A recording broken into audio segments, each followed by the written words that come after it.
Utopia Edeniana. Parte 1. O Ofan descreve uma utopia que viria beneficiar todo o planeta, fazendo-nos maravilhas, que é a utopia edeniana. E o que é a utopia edeniana? É a capacidade de vivermos numa sociedade onde podemos fazer e viver tudo dentro de tudo, que é Deus total, alfa, meio e ômega, sempre crescente. Esta utopia substituiria a atual e renante utopia da diversidade e a outra que visam implantar e que tem aceitação do controle, que ele denomina de utopia da robotização assistida. As últimas citadas não são boas. A utopia da diversidade, como o nome diz, agrega todas as formas de vida e seus sistemas em sua diversidade, sendo ela o nosso sistema de coisas atuais. Foi criado por nós mesmos, ou seja, o mundo em que vivemos tal como o é. Enfim, uma utopia que não conseguimos mais desfazer facilmente. No entanto, essa utopia, sem considerar os danos dos desastres naturais que podem ser contidos com o uso adequado das tecnologias, traz por si mesma uma série de mazelas e desconfortos onde todos esses milênios a história não muda e dita sempre a máxima de que tudo tem que continuar padecendo. Assim, a utopia da diversidade é mais má do que boa. Mesmo considerando a utopia da robotização assistida, onde, segundo seus mandatários, para que uma espécie humana perdure na Terra futuramente, haveria necessidade de povoá-la apenas com uns poucos super-homens. Essas pessoas seriam dotadas de altíssimas habilidades técnicas, psicomotoras e beleza física, que neutralizaria os sentimentos mais primitivos do homem e viveriam numa falsa harmonia entre seus integrantes e ainda assim não produziria paz e a felicidade entre esses indivíduos. Digo robotização assistida porque esses super-homens seriam completamente monitorados e agiriam como robôs. E o que se faria com a maioria da população?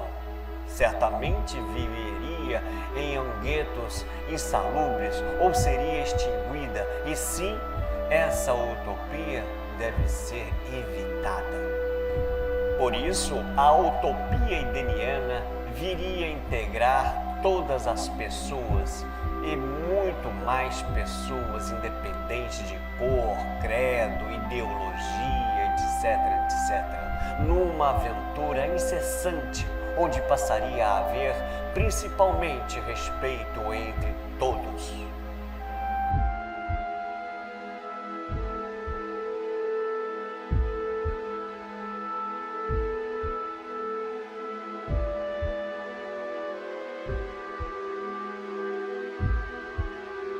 Breve descrição da história da humanidade com base na mitologia dos povos antigos, registrados em seus livros sagrados e técnicas de denominações biotipológicas, ou seja, descrição da população altamente tecnológica antediluviana, consideradas como deuses pelos homens que eles criaram em seus inúmeros laboratórios, berçários espalhados pelo globo, tais como Göbekli Tepe na Anatólia, Éden possivelmente submerso no Golfo Pérsico, Eldorado na Amazônia, Malta no Mediterrâneo, Atlântida, submersa no Atlântico, próximo à costa norte da África. Lemúria, submersa no Índico. Nu, submerso entre o Índico e o Pacífico, e etc. Os nórdicos já dizem serem provenientes dos mundos de Asgard, para onde voltarão na Valhalla. Estes seres ou deuses criaram inúmeras tipologias pequenas como os homens e de diversas cores. Depois de vários experimentos em recipientes de argilas para manipulação genética com primatas, foi introduzido em suas fêmeas deuses, de onde veio no Éden o Adamu, criatura de estatura superior à nossa e dotado de uma longevidade comparando-se às revoluções temporais do planeta anteriores ao dilúvio, e das biotipologias gigantes que a própria Bíblia denomina de Nefilis. Não pasme se todas as criaturas mitológicas das culturas ante- e pós-diluvianas que puderam conviver entre os homens antes de suas extinções, afirmar que existiram realmente, afora os diversos seres terrestres, aquáticos e aéreos. De Adamu, de sua costela retirou-se a medula óssea e criou a molva para a continuidade da espécie. Todos criados, todos com uma inteligência superior às demais criaturas, para serem seus escravos, principalmente em minas de ouro, para fazer o ouro monoatômico para a supercondutividade elétrica. E esses deuses ingeriram para promover a longevidade. Estes seres tiveram várias denominações em função das raças que tiveram, tais como Enki dos sumérios, Bahram dos hindus, Zeus dos gregos, Odin dos nórdicos, Quetzalcoatl dos maias, Viracocha dos incas, Horus e Ra dos egípcios, Shang-Chi dos chineses, Manitou de alguns grupos de índios norte-americanos, Tupã dos tupis guaranis, etc. Estes deuses não permitiram que os homens os representassem como verdadeiramente eram, e sim através de desenhos e imagens não elucidativos. Seriam todos reptilianos? Após o dilúvio, que foi de proporções gerais, mas não um volume de água que encobertou toda a terra, e sim de áreas inundadas pela nova formação planetária, do seu relevo que consistia inicialmente dois supercontinentes, Gondwana e Larígia, e com abaixamento da crosta que levaram às profundezas oceânicas parte destes dois continentes, como Lemúria, Mu e Atlântida, e também elevações na crosta, como formação de novos continentes como os atuais, eliminando civilizações muito avançadas tecnologicamente. Isso deu-se a inversão de polarização elipsial do nosso sistema e outros 14 sistemas solares que giram em torno da estrela Alcione por causa da pressão dos equinócios.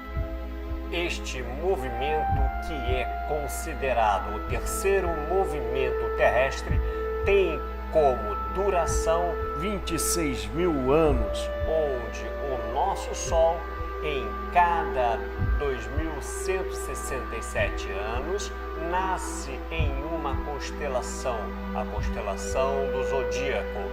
Há exatos 13 mil anos atrás, na Era de Virgem, isso tudo aconteceu, Mas em função dessa inversão, dessa nova polarização estabelecida, o sistema solar e principalmente a Terra, num ponto de inversão, ficou como centro galáctico. Aí então o planeta sofreu drásticos danos em sua crosta, onde houveram destruições em massa e que agora estamos vivendo as mesmas situações, por estarmos bem próximo a essa situação.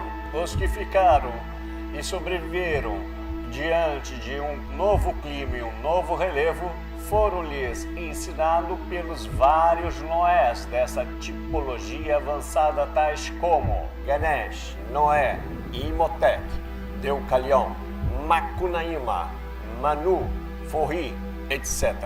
As formas dos homens sobreviventes agora é sapiens, técnicas de sobrevivência.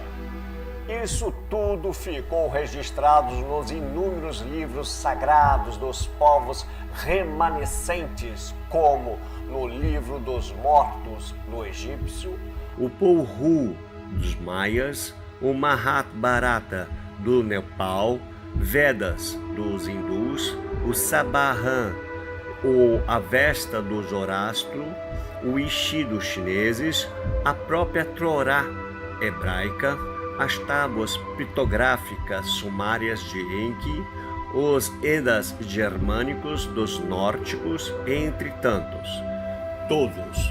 Todos os povos, mas todos mesmos, inclusive os esquimós, que se autodenominam Inuits, citavam serem povos escolhidos e que viveriam ou voltariam aos seus Édens quando um Deus maravilhoso um dia voltaria para buscá-los.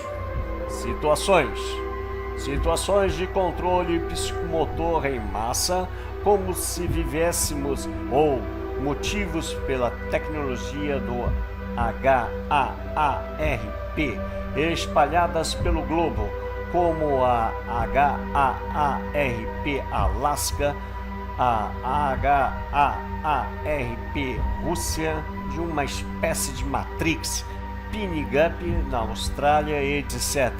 E outras bases que podem estar nos monitorando.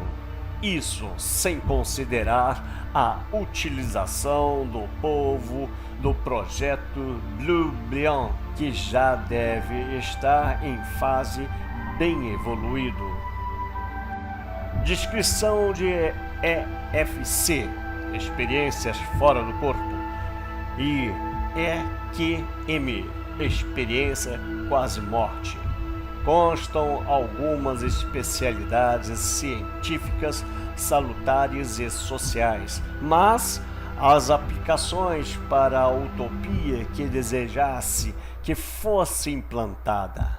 Descrição de tecnologias que o fã diz poder desenvolvê-las se houver a contribuição das nações.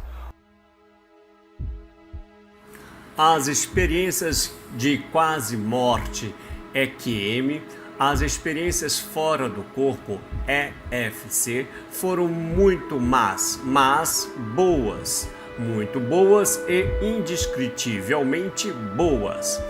Essas sensações gostaria que os homens as sentissem em vida ao viajar por tudo, como pretendemos demonstrar nesses tópicos.